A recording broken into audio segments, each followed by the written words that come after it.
रितु जी, आप भी कुछ कहना चाहेंगे इस पॉइंट पे?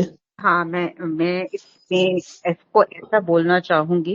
व्लादिमीर, देखिए हम लोग एक बहुत ही नाजुक, मतलब बहुत ही सेंसिटिव टाइम से गुजर रहे हैं, और डायरेक्शन लेस सोसाइटी है। हमको जो हमारी इस टाइम स्थिति है, हमको पहले तो उसको आइडेंटिफाई करना और उसको एक्सेप्ट करना इम्पोर्टेंट है, that we are right now in a state where we are like orphans. Hindus are orphans, we have nobody. We have absolutely no political patronage of any party, of any powerful position, या कोई भी powerful, चाहे वो हमारा corporate हो, चाहे वो हमारी गवर्नमेंट हो, चाहे वो कोई भी पिलर इस डेमोक्रेसी का है, वो हमारे साथ नहीं है। और हमारे कभी यार हम एकदम अकेले हैं अब।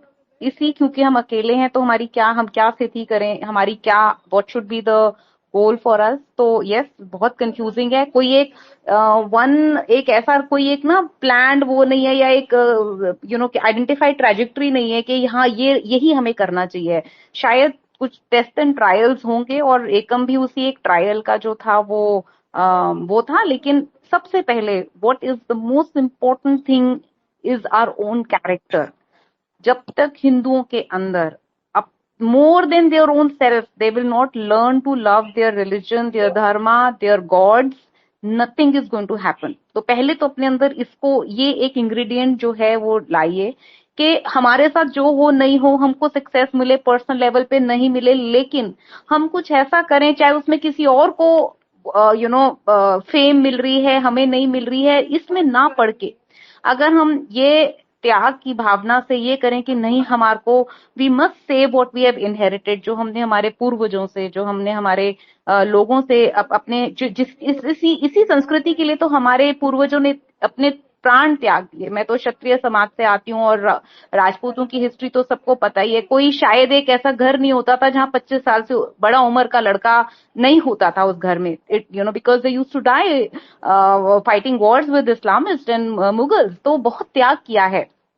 और शायद इसीलिए मैं पर्सनल लेवल पे बहुत सेंसिटिव हूँ इस इशू को लेकर के, जो जिसके लिए मेरे एंसेस्टर्स ने अपनी जान दे दी, उसको हम इस तरह से कैसे गंवा सकते हैं। तो मैं अपने लेवल पे जितना कर सकती हूँ करने की कोशिश करती हूँ, करूंगी और करती रहूंगी।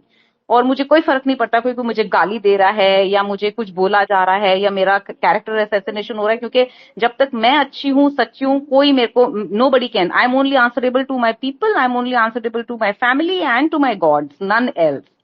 अब रही दूसरी बात, तो देखिए मेरा मत ऐसा है व्लादिमीर, कि हमको दोनों तरफ से इस बात को ये जो सिचुएशन है उसको घेरना पड़ेगा। पहली बात, हमको हिंदू एक्टिविज्म, जैसे कि मधु दीदी कह रही है, मैं उनकी सब बातों से सहमत हूँ कि हमें हिंदू एक्टिविज्म बहुत इंपॉर्टेंट है। और हम इसको इस तरह से कंपेयर कर सकते हैं कि जैसे बीजेपी बनने से पहले आरएसएस बना।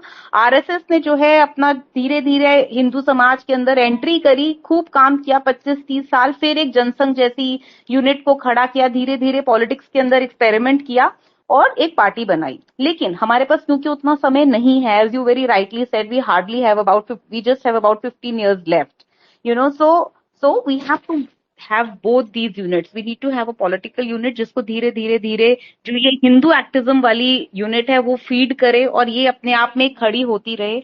ऐसा शायद अगर हम कुछ एक सेटअप बना सके अपने गुरुओं को लेके, हमारे शंकराचार्यों को साथ में लेकर, तो अच्छा रहेगा। और जैसे कि मधु दीदी ने बोला, ये ऐसे हवा में नहीं पॉलिटिकल पार्टी, एक उसका इंटेलेक्चुअल बेस होना चाहिए, उसका जो कोर होना चाहिए वो बहुत स्ट्रांग होना चाहिए। उसके बिना फेल हो जाएगा सब कुछ, everything is going to be a fail.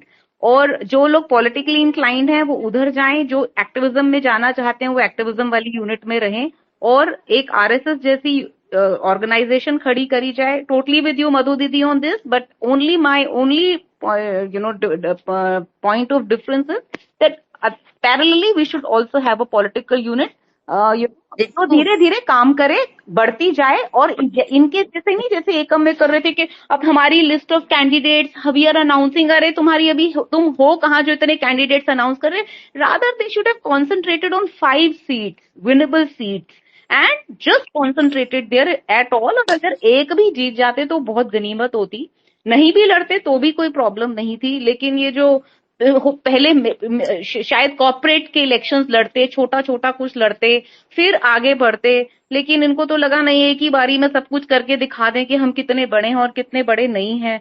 सो जो हुआ अंकुर ने जो किया वो मधु दीदी ने सो बता दिया. I don't want to revisit that, but I just want to say that please, अगर अभी एक पहली बात त्याग की रखिए कि कोई ये नहीं कि वो ज्यादा बड़ा ना बन जाए, वो मेरी पावर ना ले जाए. अगर यही सब करना है तो छोड़ दीजिए. आप आज से 10 साल पहले सोचो कि अगर लेट्स से हम मंदिर वाला इशू लेते हैं, और ये मंदिर वाला इशू हिंदू शंकराचार्यों के साथ मिलकर और छोटी छोटी जितनी हिंदू ऑर्गेनाइजेशंस है उनको मिलकर, एकम की जो भी बची हुई टीम है, वैसे जुगल आप 4000 लोग बोलते हो, मैंने तो कभी आप लोगों के 100 लोग भी इकट्ठे नहीं देखे, टू बी ऑनेस्ट. वो तो आप ये बोलना कि हमारे 4000 लोग आज भी बैठे हुए हैं, कभी 100 लोग इकट्ठे करके भी दिखाइएगा तो पता चलेगा कि इतने भी लोग हैं, आपके पास नहीं है. तो हवा में बातें नहीं होती हैं. तो मधु दीदी, इमेजिन दीज टेम्पल, हम लोग जो है ये टेम्पल मूवमेंट को उठा ले, तो आपको इसी से देखो मधु दी, हर एक सिविलाइजेशन को एक कॉज चाहिए होता है, एक रीजन चाहिए होता है यूनाइट होने के लिए. डेमोक्रेसी की बात हाँ कर मधु, रही हूँ. नहीं मधु की सुनो, तो I am not completed, please hear me out.